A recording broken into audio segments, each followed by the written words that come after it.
Welcome to the Unschooling the Mind podcast. This is episode 3. I am your host, Tasha Fishman. I am an unschooling advocate, a public speaker, a mom of 3 boys, and I am happy to be here with you today to talk about the number one myth about unschoolers and unschooling is that it is about uneducating or it is about unparenting, you might hear once in a while.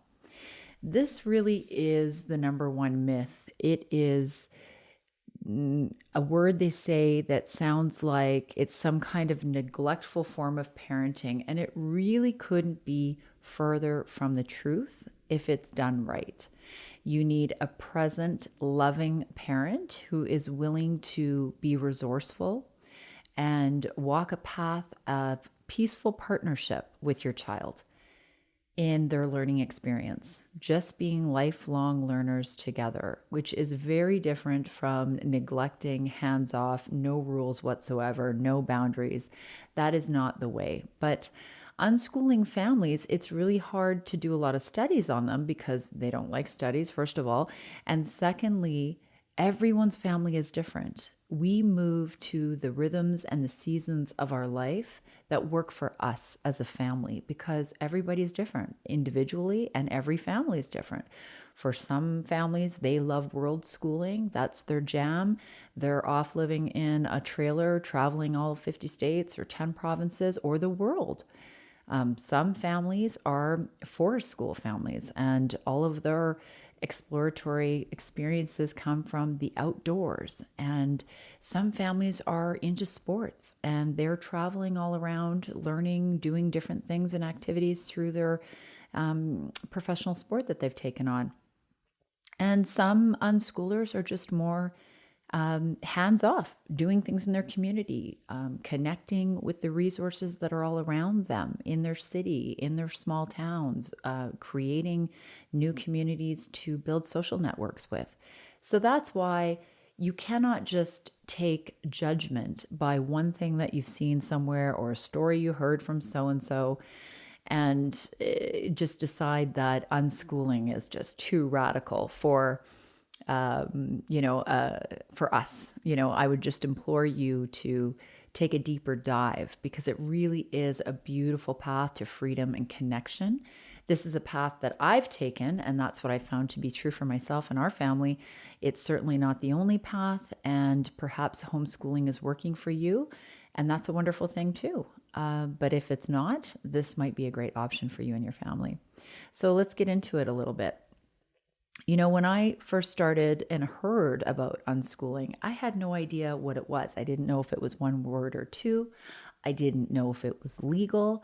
I was literally in a state of fear at that time because of the pandemic that I thought that I need permission. I needed permission to do anything, especially when it came to parenting. And of course, the number one thing that I thought was, am I qualified? So right there, let's talk a little bit about the fears that will make somebody stay stagnant and keep their child in the toxic soup mess of government-run schools today. So the fear and anxiety, where does that come from?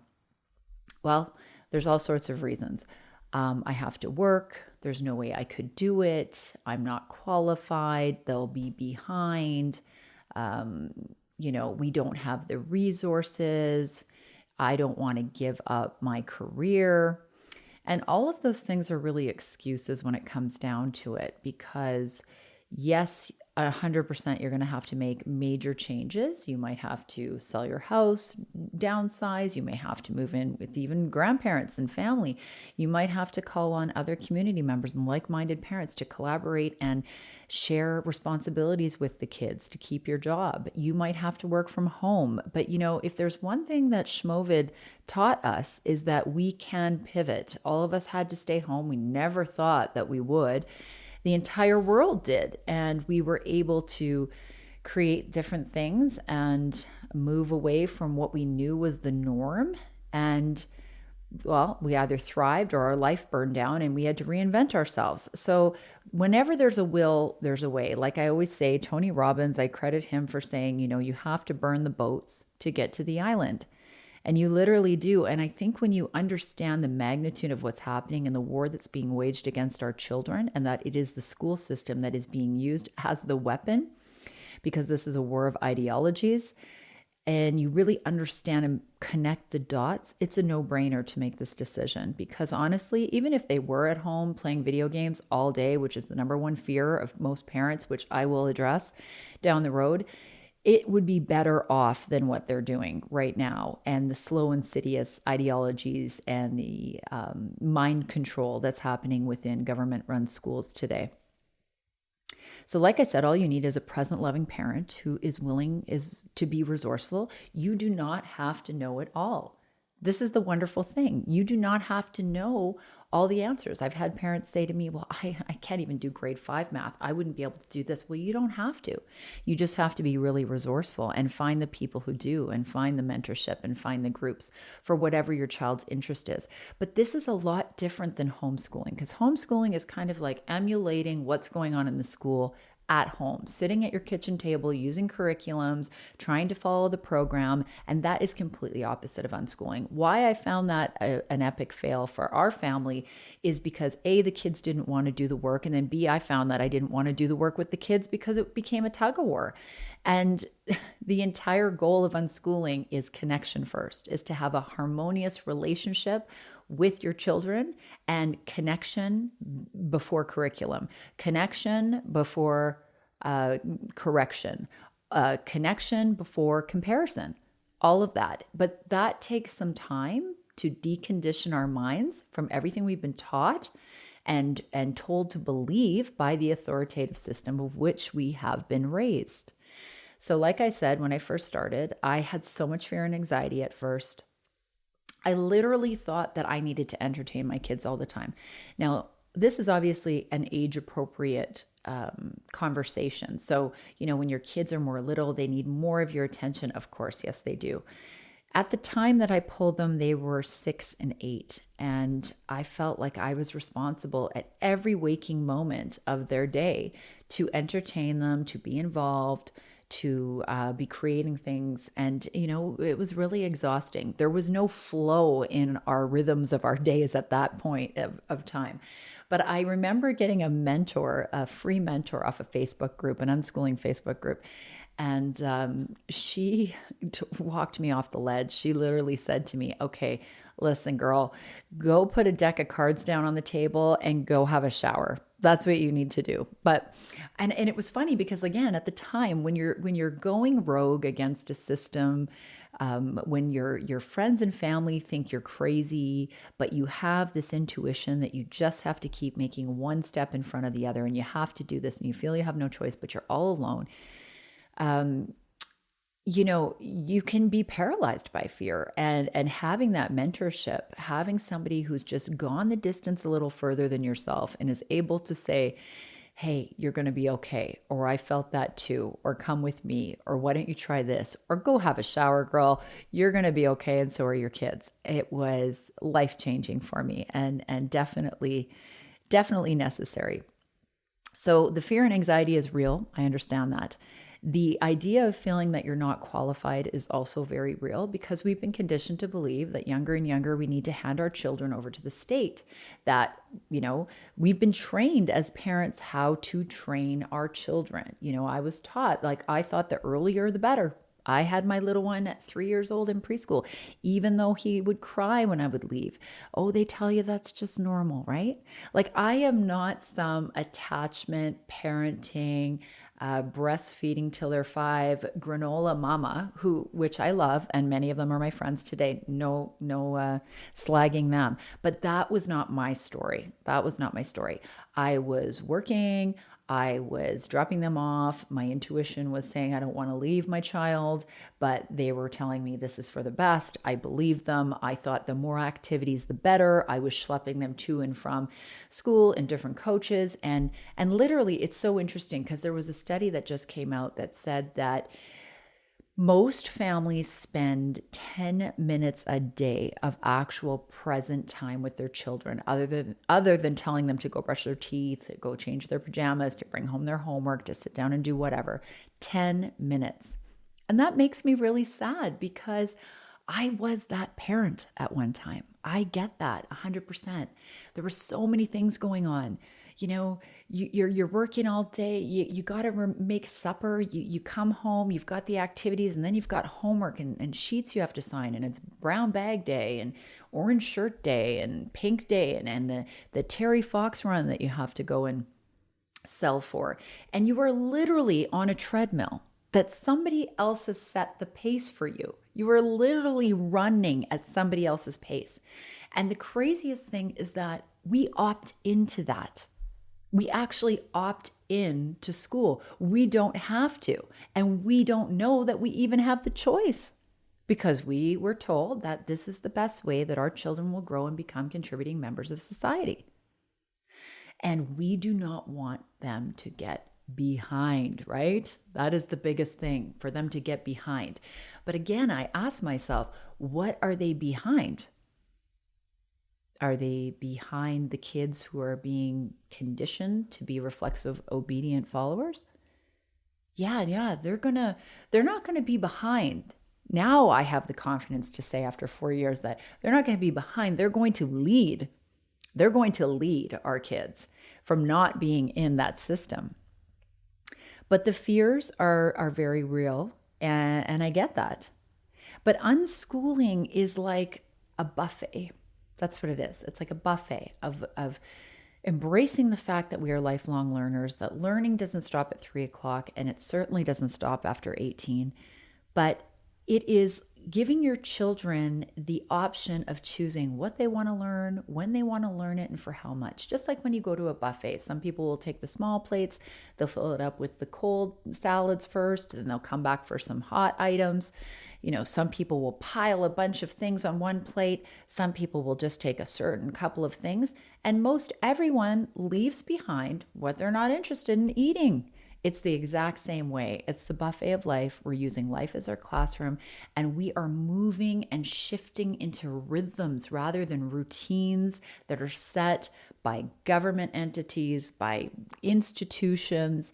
Like, unschooling is really just growing up uninstitutionalized. There's no difference in the learning. I mean, there's actually studies that show, and if you speak to unschooling kids, you can see that there is a very big difference, especially as they get older, between them and schooled kids, unfortunately. But that's the way the system is designed. And if you think about how is the system designed, how do humans learn best? Well, we talked about it in the last episode, that it shows that humans learn best when they dive into things, when they're passionate about learning something and they do it for as long as they want. Like when I started learning about the WEF, the WHO, and all these alphabet agencies who are waging a war against the good humans of the world and our children, you could not stop me. I literally was on the internet, reading books, looking at documents, checking out podcasts. You could not stop me, although my husband really wanted to stop me, but he couldn't. And it was the way it was until it wasn't. And now I'm in a phase where I barely watch any documentaries anymore. I know the plot. I understand and I see the patterns. So I really don't need to do a lot of deep dives into the new thing that they're throwing at us. So if you think about how you learned in school, I mean, really, what? Maybe you liked 1, 2, maybe 3 teachers in your school career. They were teachers that saw something in you and saw you for who you really were, or really listened. And so you really enjoyed what they had to teach, what they had to say. They were present. They were caring, they were loving. But how many out of all of the teachers? How many projects did you actually enjoy doing? And what do you actually remember? Like, I remember doing a report about Peru when I was in grade 6, and I absolutely loved it. I put so much time and effort into it because I was really interested in geography. And I remember those couple of teachers who were amazing. And I remember in university, my first English lit teacher, and he was a Jesuit priest, and he was so passionate about Romeo and Juliet and Ernest Hemingway. I just fell in love with it because of his passion and his kindness and his presence. But other than that, what did I really learn? Do you know what I really learned? I learned how to be a chameleon, how to mold myself into what each individual teacher wanted from me in order to get the grade, in order to jump through the gold star hoop. Before 2020, my now 20-year-old, when he was going to go into his first year university, we discussed, my advice to him was, listen, go at the beginning of the year, figure out your teacher, sit in the front of the class, figure out what they want. Some of them like it like this, some of them like it like that. Somebody are going to want you to do this. Figure out their style and just do that. That's literally what I said. Like, what are we actually producing here? But manipulators, people who are, not being their true and authentic selves, but are molding to the thoughts and ideas of somebody else, an authoritative perceived figure. And if we look at the global, I'm going to call it the great lie, the great medical lie that just ensued across our planet, and the billions of people who followed that, word for word, even when they knew there wasn't something right, even when they knew that this could harm them or it's not what they wanted, but they did it anyway. Why? How could you get billions of people to do that? Well, you do it through repetitive content, propaganda, use of threats, the stick, the carrot. But where have they been conditioned for those tactics to work other than the school system, the government-run school system? And if you go to my previous episode, you will see that the same savory characters who funded and created public schooling are still some of the same ruling elite class families who are running the scams today. They benefit from us being in a state of mediocrity. They benefit from us poisoning ourselves. They benefit from us being sick, weak, and dependent and controllable. So, unschooling really is the antidote to global tyranny because it removes our children from that conditioned matrix, that,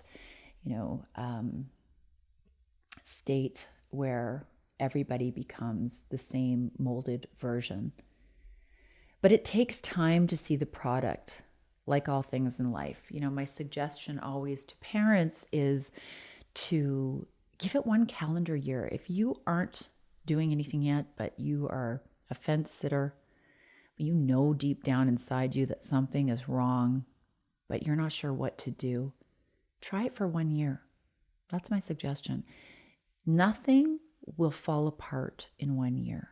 Try not to future trip. That's what I did. Oh my gosh, what if they hate me? What if they can't get into universities? What if they can't this? What if they can't that? Nothing will happen by pulling your kids out of the school system for 1 calendar year. And take the year off. I mean, really, take the year off to unhook from the system of which you've been raised and conditioned and your children have. Because if you got through the last 3.5 years in the school system, you have trauma. 100%, whether you know it or not, to get through the social distancing, the masking, the pressure for the schmack scenes, the lying, the propaganda, all of that, and you manage to get through that, you are carrying some form of trauma. And give yourself a year to reconnect with your kids. Find out what kind of learners they are. When somebody told me what kind of learners, or asked me what kind of learners my children were at the time when I first pulled them out, I thought, what do you mean? What kind of learners are they? I don't know. Don't they just get on the school bus, go to school and learn? That's literally how disconnected I was from my own kids and their education experience, because I just assumed and trusted the people which raised me.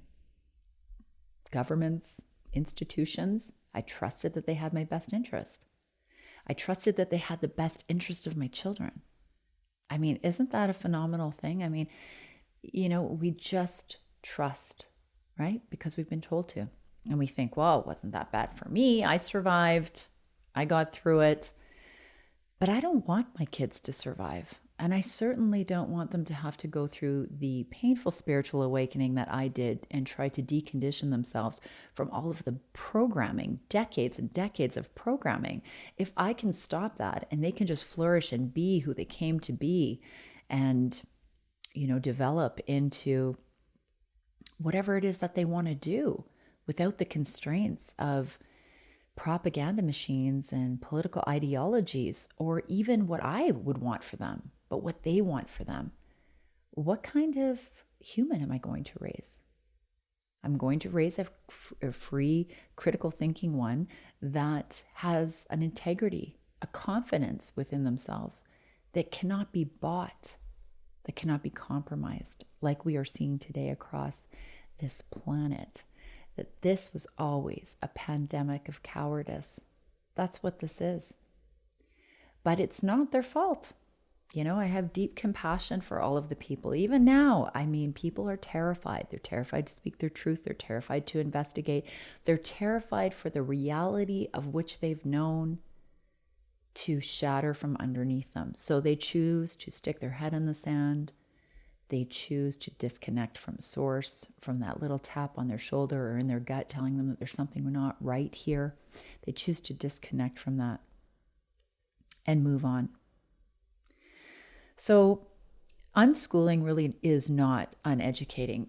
My kids are learning all of the time. We are learning all of the time. They're watching me, even starting this podcast. I have no idea how to do this. I had no idea how to do a lot of things. Starting an Instagram account, talking about unschooling, going up against the biggest industries in the world, like pharma and, governments and policies and legislations that are being pushed through behind our backs up here in Canada, moving us to communism and totalitarianism. I'm talking about things, learning about things, expressing myself. They couldn't be learning more from just my own actions.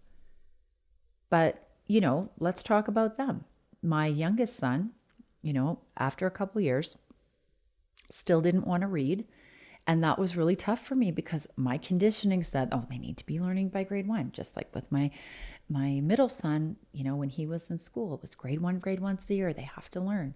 Well, they only have to learn because it serves the system. It serves the people who are teaching so that they can push down the curriculum to the entire class. They can't have somebody behind, and that's why they push this. It has zero to do with the best interest of the child. Not at all. So my youngest son, still at 8 years old, I had him home for a couple of years by then. I pulled him out when he was in grade 1, in 6, still didn't want to read. But did you know that unschooling kids typically don't start reading till they're between the ages of 9 and 12? And I thought that was crazy at the start. What do you mean? But they don't do it until they need to, because reading is just a tool that we use to attain something. And so it took all of the work that I could possibly do and all of the patience for myself to try to hold back. Even my husband was putting pressure on me. He needs to read, because that's what we've been taught to do. So I didn't. I held back. I read to him every night, but I held back. I'd ask him if he wanted to read. Didn't want to read. Okay. Still doesn't like to read much, But I'll tell you, the minute he couldn't read the comments when he was playing Minecraft with his friends, and the minute he realized that he needed to read to play Monopoly with his friends, he needed to read the cards, he started to make an effort. He started to read. He started to teach himself to read because he was intrinsically motivated to do so. And so all of a sudden, he started to ask me, Mom, how do you spell this? How do you spell that? When he started looking up tutorials on YouTube, when he wanted to learn about recipes. He'll read recipes all day long. He'll write recipes out because this is what he wants to do. He wants to be a chef. Now he's 10 years old. That's what he wants to do. We just finished going to 3 different cooking schools, and now I've signed him up for, he loves geography. So a world geography outschooling class, and where they do a recipe and they cook once a week together. So it's not that kids need to read at a certain time. They don't need the outside intervention. Eventually they will get there if you just continue with time to be patient and wait for them to give you the cue. Because that's what it's about. Think about how we learn as adults. Like, if you wanted me to read a book about mechanics right now and talk to you about what's going on underneath an engine, I'd have zero interest in doing it. I would procrastinate, absolutely. I'd roll my eyes at the table.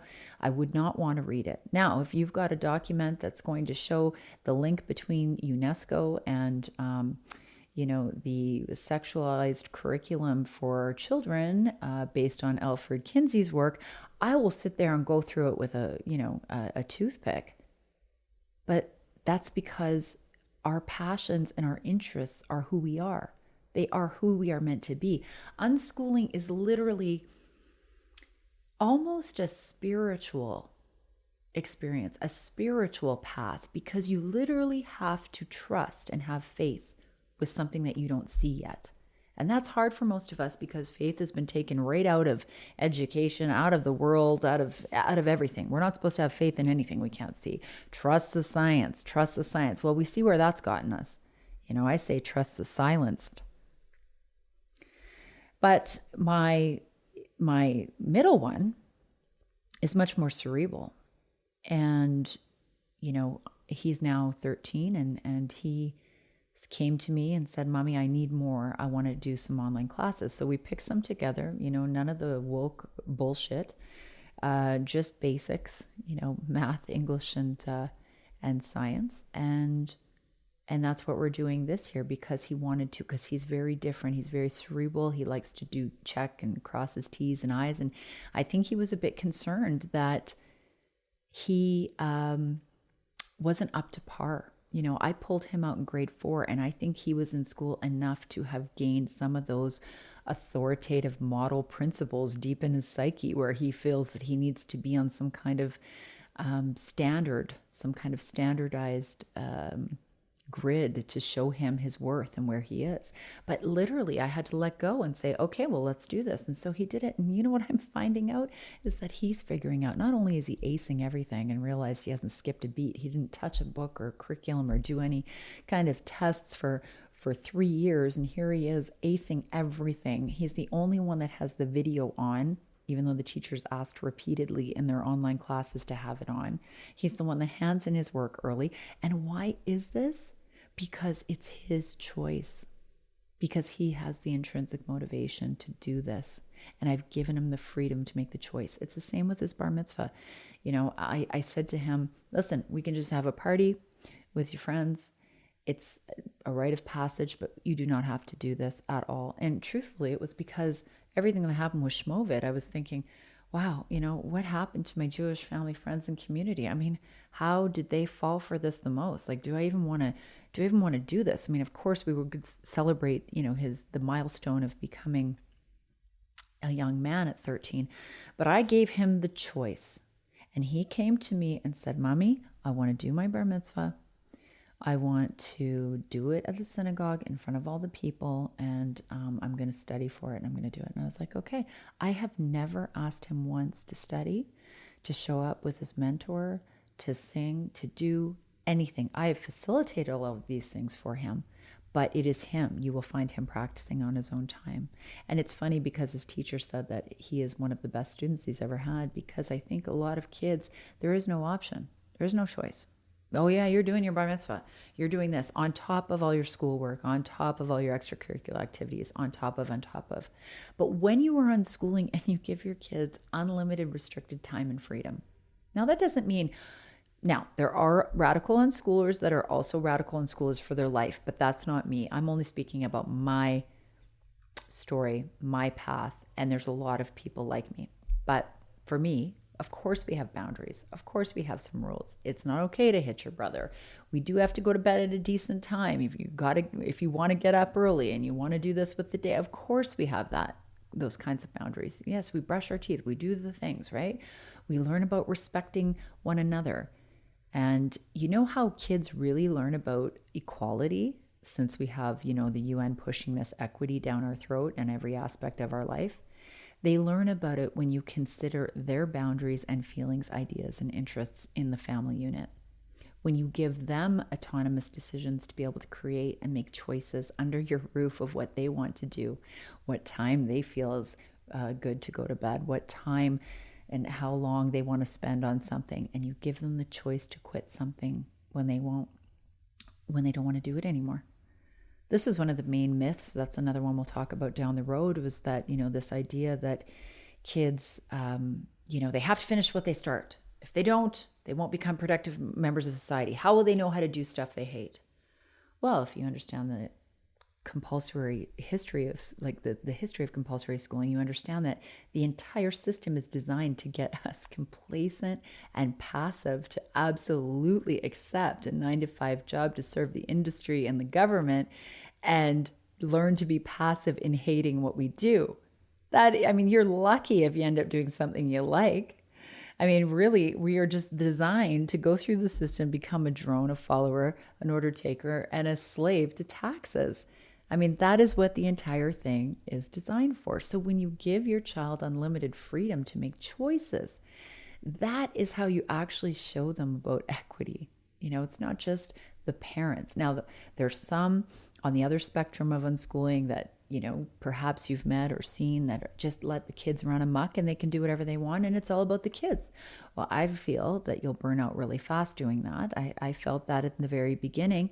I was just, okay, you can do whatever you want. And, I let them go to bed when they want, and that just didn't work, So you learn a little, you try a little, you pull back a little, just like when you go to a buffet, then you go to a different buffet, you choose different things. Eventually you find the thing that works for you and your family. And this entire path is about family, faith, and freedom. It really is. And it is about empowerment. And that's why I say it is the antidote to global tyranny. It is about empowering you again as a parent, remembering who you are in relationship to your child. You are the guardian of these beautiful little souls that have come into the planet that are going to be the leaders of tomorrow. And unfortunately, we have a corrupted, infiltrated school system which does not serve or have their best interest at heart. So it's up to us. If you want to change what you see going on outside of this world and this crazy world right now, then you have to change what's going on within your own home. And you have to have the courage and the balls to make big, hard decisions like pulling them out and not ignoring that little tap on your shoulder or that little twinkle in your gut that is saying something is not right here. You don't need to wait until it lands on your front door. There's enough information out there for you to find out. And in my community, I have a 3-hour presentation that I did with Jason Christoff that you'll have access to for free that completely goes over the 5-6 dark agendas in government-run schools. He goes over the historical roots of the elite ruling class families who run the human farm and what they're doing and why they're doing it. And we've put it all together for people to have the resources to kind of connect the dots. And I also have another presentation in there about unschooling being the antidote to global tyranny. And it talks about all of the beautiful things that have occurred in this process and in this path. But like everything takes time. And we are in a society that says they value time, but they value time on productivity, not real time, like present moment time. No. Our society doesn't value present moment time, right? That's why all these phones are here to distract us. That's why we're supposed to do everything at hyperspeed.